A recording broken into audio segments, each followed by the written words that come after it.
बिस्मिल्लाहिर्रहमानिर्रहीम। अस्सलाम वालेकुम दोस्तों। सिदरा सईद बंदेशा को अपने साथ गन मैन रखने और जदीद असला की नुमाइश पर गिरफ्तार कर लिया गया था। सिदरा सईद बंदेशा एक शादी की तकरीब में शरीक हुई थी जिसमें उनके साथ उनके ज़ाती गनमैन भी मौजूद थे। सिदरा सईद बंदेशा पर FIR काट कर उन्हें गिरफ्तार कर लिया गया था। सिदरा सईद बंदेशा पर यह इल्ज़ाम था कि उन्होंने जदीद असला की नुमाइश की और उन्हें सोशल मीडिया पर लोगों को दिखाया, जिसकी वजह से उन्हें गिरफ्तार कर लिया गया। लेकिन कुछ ही देर बाद सिदरा सईद बंदेशा की जमानत हो गई और उन्हें रिहा कर दिया गया था, क्योंकि सिदरा सईद बंदेशा ने कहा कि ये सिक्योरिटी उन्होंने अपनी जान की हिफाजत के लिए रखी है।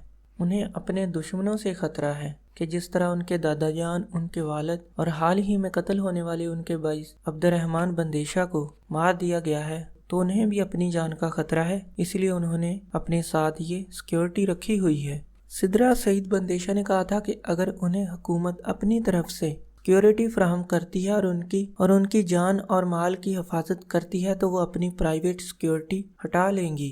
दोस्तों, अगर आपने हमारे इस चैनल को अभी तक सब्सक्राइब नहीं किया तो इसको अभी सब्सक्राइब कर दें ताकि मज़ीद आने वाली वीडियोस आप तक बआसानी पहुंच सकें।